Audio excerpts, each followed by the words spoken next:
We saw lies, misinformation, warmongering, and malice spread through this assembly.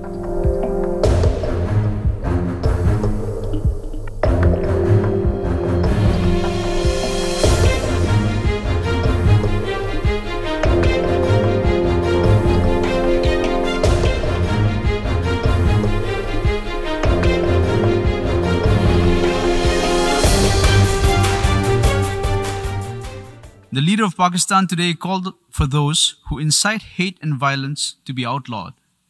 But, as he went on, we were left wondering, was he referring to himself?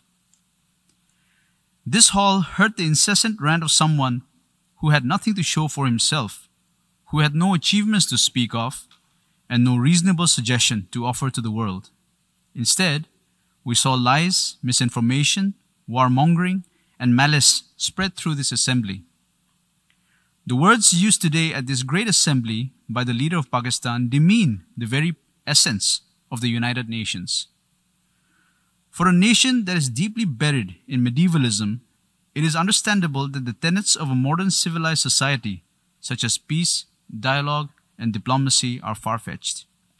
Allow me, Mr. President, to jog their minds a little about the stellar record of Pakistan. This is the country that brought genocide to South Asia 39 years back when it killed its own people. This is also the country that is shameless enough not to offer a sincere apology for the horrors it perpetrated even after so many years. This is the same country that provides pensions for dreaded and listed terrorists out of state funds. This is the same country that has the dubious distinction of hosting the largest number of terrorists proscribed by the United Nations. The leader whom we heard today is the same person who referred to the terrorist Osama bin Laden as a martyr in his parliament in July. The same leader who spewed venom today admitted in 2019 in public in the US that his country still has about 30,000 to 40,000 terrorists who have been trained by Pakistan and have fought in Afghanistan and in the Indian Union territory of Jammu and Kashmir. This is the country that has systematically cleansed its minorities, including Hindus, Christians, Sikhs, and others, through the abuse of its blasphemy laws and through forced religious conversions. For someone who professes to be a champion of Islam, this is also a country that has encouraged killing of fellow Muslims merely because they belong to a different sect or to a different region in Pakistan, and through sponsoring terrorist attacks against its neighbors. The only crowning glory that this country has to show to the world for the last 70 years is terrorism, ethnic cleansing, majoritarian fundamentalism, and clandestine nuclear trade.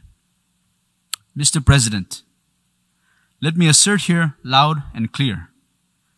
The Union Territory of Jammu and Kashmir is an integral and inalienable part of India. The rules and legislations brought in the Union Territory of Jammu and Kashmir are strictly internal affairs of India.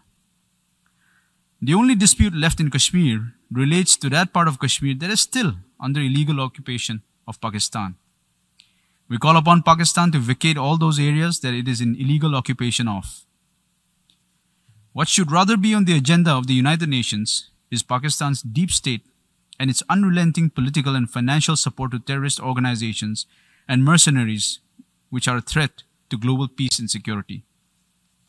The only way for Pakistan to become a normal country is to abjure its moral, financial, and material support to terrorism, turn its attention to the problems faced by its own population, including its minorities, and stop misusing UN platforms to further its nefarious agenda.